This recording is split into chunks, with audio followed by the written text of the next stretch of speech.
भारत का इतिहास अनगिनत रहस्यों, आध्यात्मिक ऊर्जा और बिल्कुल अचरज में डाल देने वाली वास्तुकला से भरा पड़ा है। लेकिन आज हम जिस जगह की बात करने वाले हैं वो एक अलग ही स्तर पर है। उड़ीसा के तट पर शान से खड़ा कोणार्क सूर्य मंदिर।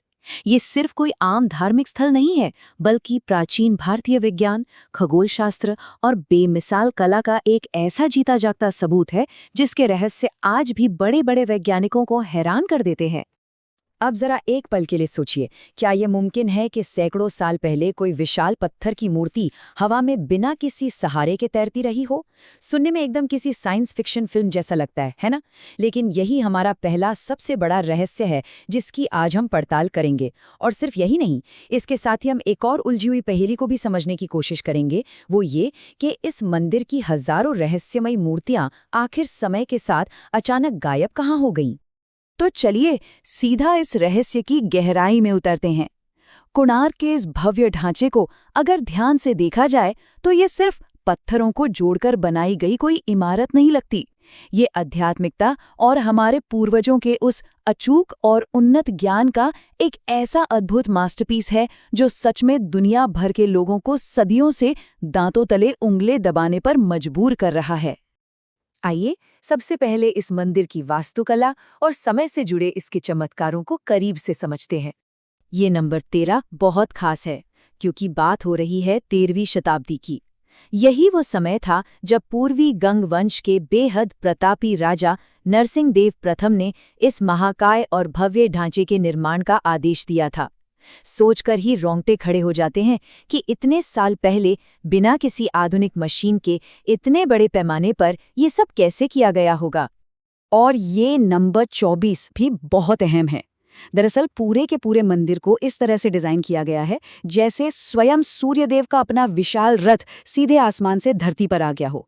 इस भव्य रथ में पूरे 24 विशाल पहिए लगे हुए हैं और ऐसा लगता है जैसे 7 घोड़े इसे पूरे वेग से खींच रहे हों। लेकिन रुकिए, ये पहिए सिर्फ रथ को सुंदर दिखाने के लिए बनाई गई कोई सजावट बिल्कुल नहीं है। असल में ये प्राचीन काल की घड़ियां हैं जिन्हें हम सनडायल कहते हैं। जब सूर्य की किरणें इन पहियों पर पड़ती हैं तो जो परछाई बनती है ना, उससे समय की बिल्कुल सटीक गणना की जा सकती है, एकदम आज की घड़ियों की तरह। ये इस बात का बहुत बड़ा सबूत है कि हमारे प्राचीन भारतीय वास्तुकारों और वैज्ञानिकों की खगोल विज्ञान पर कितनी जबरदस्त पकड़ थी। और इससे भी ज्यादा चौंकाने वाली बात पता है क्या है? इस मंदिर का मुख्य गर्भगृह कभी भी पूरी तरह अंधेरे में नहीं रहता था।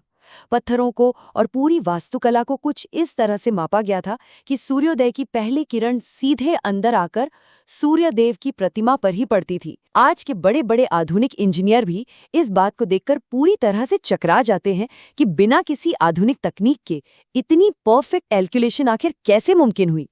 खैर, अब आते हैं अपने पहले और सबसे चर्चित रहस्य पर, वो रहस्यमयी चुंबकीय पत्थर।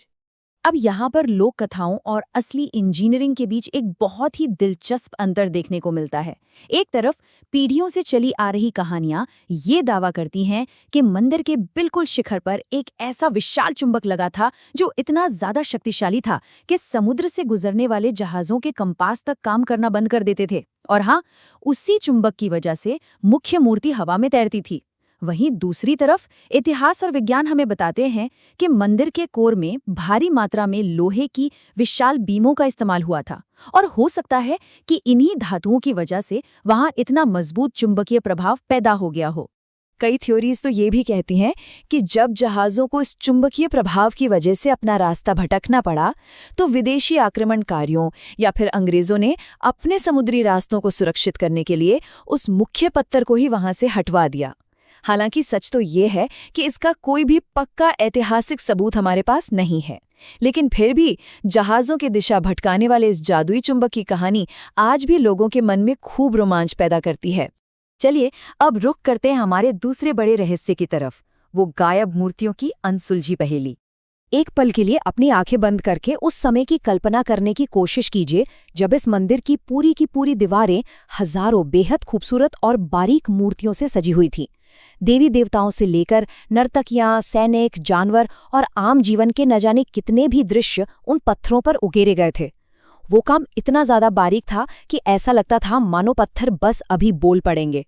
लेकिन आज उनमें से बहुत सी कलाकृतियां या तो टूट चुकी हैं या फिर पूरी तरह से गायब हैं। आखिर ऐसा हुआ क्यों? इतिहासकार इस भारी तबाही के पीछे मुख्य रूप से 3 वजहें बताते हैं। पहली वजह 16वीं शताब्दी में हुए आक्रमणों को माना जाता है, खासकर सेनापति काला पहाड़ का हमला, जिसमें कहा जाता है कि मंदिर को बहुत भारी नुकसान पहुंचाया गया था।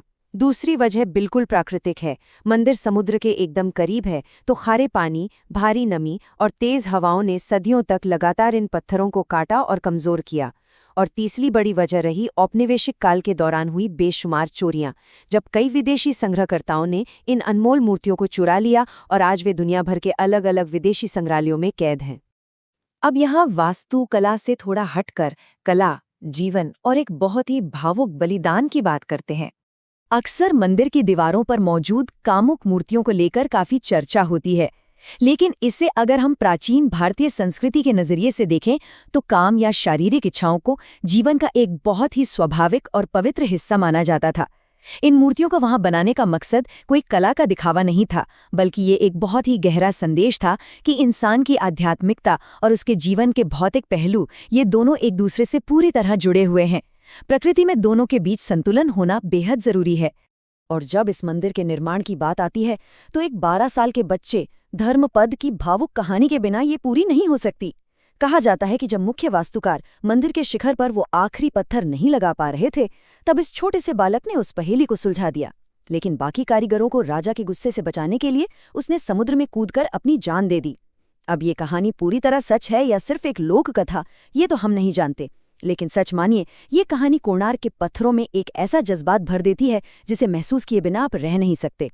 इन सभी कहानियों और रहस्यों को समेटे हुए अब हम आते हैं इस मंदिर के वर्तमान स्वरूप पर।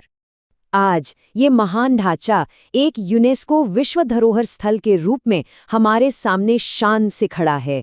जब हम वहां खड़े होकर इसे देखते हैं तो ये सीधे तौर पर हमारी उस अकल्पनीय प्राचीन क्षमता का एहसास कराता है। इसके टूटे हुए स्तंभ और खामोश दीवारें आज भी हजारों साल पुराने वैज्ञानिक और आध्यात्मिक इतिहास को अपने सीने में दबाए हुए हैं। ये खंडर उस सुनहरे दौर की गवाही देते हैं। और इस पूरी चर्चा के अंत में एक बहुत ही जबरदस्त सवाल उठता है। कई लोगों का और स्थानीय कहानियों का ये मानना है कि मंदिर के नीचे अभी भी कुछ ऐसे गुप्त कक्ष या तहखाने मौजूद हैं जिनकी अभी तक पूरी तरह से पुष्टि होना बाकी है। जरा सोच कर देखिए, उन अंधेरे और सदियों से बंद कमरों में हमारे प्राचीन विज्ञान या उन रहस्यमयी मूर्तियों से जुड़े ना जाने और कौन-कौन से राज दबे हो सकते हैं। ये एक ऐसा सवाल है जो दिमाग को सोचने पर मजबूर कर देता है और हमारी जिज्ञासा को कभी खत्म नहीं होने देता।